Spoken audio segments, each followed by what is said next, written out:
weathering a devastating scandal, stepping out from her husband's shadow, and making political history. From law school to the presidential stage, Hillary Clinton has spent a lifetime breaking barriers, but it hasn't been without controversy. Keep watching for the whole stunning story. To truly get a sense of who Hillary Clinton is, you have to go all the way back to the beginning. She was born Hillary Diane Rodham on October 26, 1947, to her parents, Dorothy and Hugh Rodham. She had two younger brothers, Hugh and Tony Rodham, who were born shortly thereafter. She and her siblings were born and raised in Park Ridge, Illinois, and her parents established a happy and disciplined home according to the White House. Her parents encouraged their daughter to go after any career field she saw fit, and establishing that mentality certainly set her up for professional success. In addition to her parents' support, Clinton often spent time playing sports and going to church, the White House noted. Hillary's brother Tony sadly passed away in 2019, as the politician confirmed on Twitter. With supportive parents, a place in the National Honor Society, and self-motivation, Hillary Clinton made it to Wellesley College, where she pursued a degree in political science. Clinton was very involved in extracurriculars while in her undergraduate studies, but her on-campus affiliations might surprise you. According to the school's alumni page on The Politician, Hillary was the president of the Young Republicans Club from 1966 to 1967. She even scored an internship in Washington, D.C. in 1968, working for the House Republican Conference. So what changed politically for the young Hillary?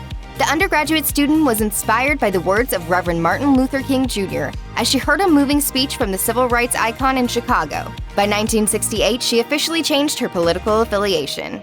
Hillary graduated from Wellesley in 1969, obtaining her political science degree with high honors. If her performance in school wasn't impressive enough, her alma mater noted that her peers chose her to be the first ever student commencement speaker. It was only uphill from there. Hillary Clinton's time at Wellesley propelled her into the world of graduate education. And by the fall of 1969, she was enrolled at Yale Law School, pursuing her legal education amid the country's most promising students. Clinton made a name for herself as one of just 27 women who were accepted to the prestigious institution. Hillary addressed her time at the school during the class of 2018's commencement. When I came to Yale, I was one of 27 women out of 235 law students. Clinton then added that it was the first time women were admitted to the college. During her commencement speech, Clinton also pointed out just how stunned her male classmates were that women were not only attending Yale, but outperforming them. She went on to add that she was shocked that her male counterparts were so taken aback by female success. So many of us know what it's like to longingly stare at your crush from across the room, never harnessing the confidence to go up and introduce ourselves. Surprisingly, a young Bill Clinton also felt this way, and Hillary Rodham eventually grew tired of his longing from afar. During her 2018 Yale commencement speech, Hillary recalled the day at law school when she finally marched up to Bill to make herself known. Clinton told the class, "We were in the law library one night. I was studying, but I couldn't help but see that he was again looking at me. So I got up, went over to him, and said, 'If you're going to keep looking at me, we at least ought to be introduced. I'm Hillary Rodham. Who are you?' I just felt like he was the most interesting man I'd ever met." The two started dating and have been together since. In the mid-1970s, Bill and Hillary were two fresh out of law school professionals who were both faculty members at the University of Arkansas School of Law. One day in June 1975, the young couple were on their way to the airport when they drove past a cute little brick home for sale, located not too far from school. Per the Clinton House Museum website, Hillary subsequently went out of town, and Bill bought the house, dropping $17,200 for the building. He got all the details in order before his then-girlfriend came home. When Hillary returned, Bill not only proposed, but presented her with a house, too. According to the museum's website, Bill told Hillary, "Remember that little house you liked so much? I bought it. You have to marry me now because I can't live there alone." They got married shortly thereafter in the home's living room. Hillary Rodham, of course, became Hillary Rodham Clinton, and the brilliant legal mind continued to rise the ranks of the professional world. By the time Bill Clinton was thriving in the local Arkansas political scene, Hillary was working as a corporate lawyer for Rose Law Firm, representing clients such as Walmart and Tyson Foods. Hillary continued to thrive in the corporate legal world, with her professional fate lining up with Bill's in a unique way. The New York Times noted that when Bill became governor of Arkansas in 1979, Hillary was made full partner at Rose, an extremely impressive feat. The The working couple continued to prioritize their careers, with Hillary spending long nights in the office. By the time of Bill's 1992 bid for the White House, Hillary's time at Rose was put under the microscope by those looking for political dirt. By the early 1990s, Bill Clinton had become a household name. In the words of John Mulaney, he was the first cool politician, playing the saxophone, going on MTV, and appealing to the young voter in a way that hadn't really been done before. As for Hillary Clinton, she was right out there alongside her husband. But her role in the campaign was unlike any political spouse the country had arguably seen, as detailed by Politico. Bill reportedly had a wandering eye, and when it hit the headlines that a singer by the name of Jennifer Flowers claimed to be Bill's longtime mistress, the news and the campaign turned to Hillary to clear things up. The couple conducted a now infamous CBS interview in the wake of the allegations, with Hillary saying, "You know, I'm not sitting here some little woman standing by my man like Tammy Wynette. I'm sitting here because I love him, and I respect him, and I honor what he's been through and what we've been through together." And you know, if that's not enough for people, then heck, don't vote for him.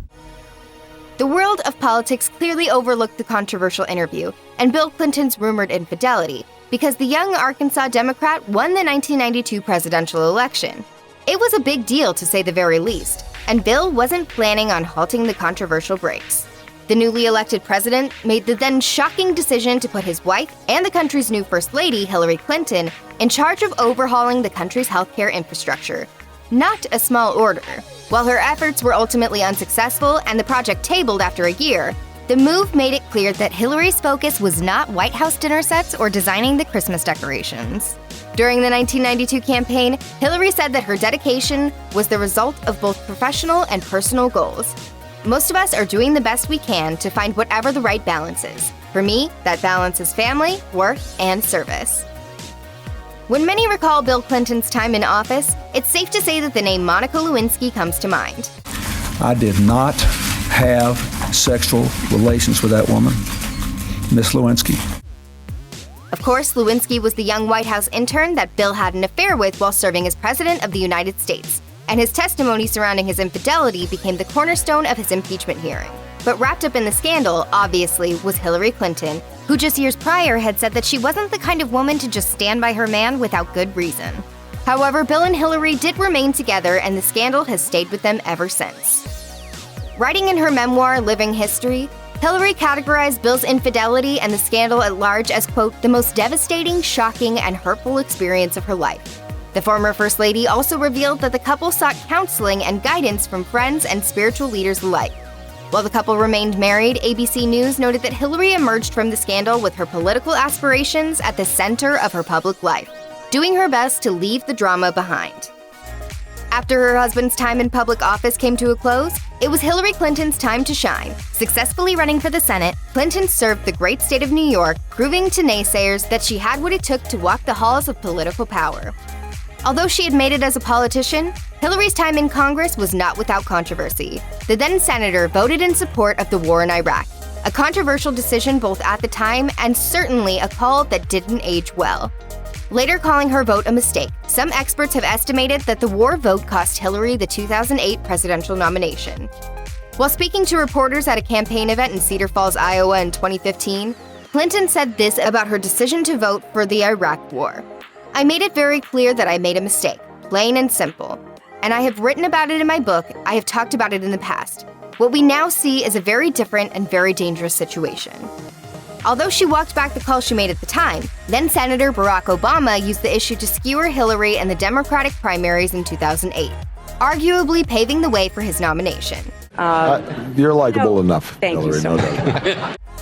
Hillary Clinton continued to climb the political ladder and launched a campaign for the presidency in 2008. It seemed as though she was a shoo-in, but then an unknown face made his way onto the political theater stage.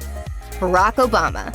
The young congressman became the voice of a generation, and as an arguably once-in-a-lifetime candidate, Obama snatched the nomination away from Hillary and built a broad coalition of supporters.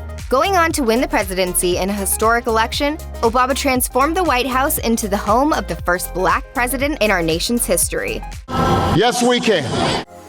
But don't think Hillary's transformation was complete after her upset. Not at all. While Obama clinched the nomination and the presidency, he didn't forget his former campaign opponent. The young president nominated Hillary as his Secretary of State.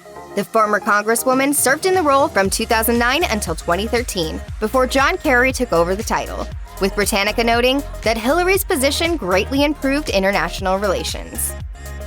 When Hillary Clinton hit the presidential campaign trail once again in 2016, she had an impressive resume. She was a former First Lady of the United States, a former New York Senator, and a former Secretary of State. To say that Hillary Clinton was a qualified candidate is an understatement. But in a year in which being the political insider sorely worked against her, Clinton had an uphill battle to face in 2016, taking on former reality star and businessman Donald Trump. Hillary accepted the Democratic Party's nomination for the presidency in a historic moment, inciting the messages that her mother told her when she was young. "I'm so happy this day has come. Happy for grandmothers and little girls and everyone in between. Happy for boys and men too, because when any barrier falls in America for anyone, it clears the way for everyone." And while Hillary cinched the popular vote against then-Republican nominee Trump, she did not secure enough electoral votes to win the White House, an upset if there ever was one. With her wealth of experience and name recognition, it's not surprising to think of a third presidential campaign for Hillary Clinton. But would she ever run again? Given the trepidation surrounding President Joe Biden's intentions to run in 2024, it's no wonder that Clinton's name has been floated around as a possibility. But during an interview with MSNBC's Morning Joe, the politician cleared up any confusion with a resounding no. Clinton told the host, "I am certainly going to be active in supporting women running for office and other candidates who I think should be re-elected or elected, both women and men. I will stay active in all those debates." Check out one of our newest videos right here. Plus, even more list videos about your favorite stuff are coming soon. Subscribe to our YouTube channel and hit the bell so you don't miss a single one.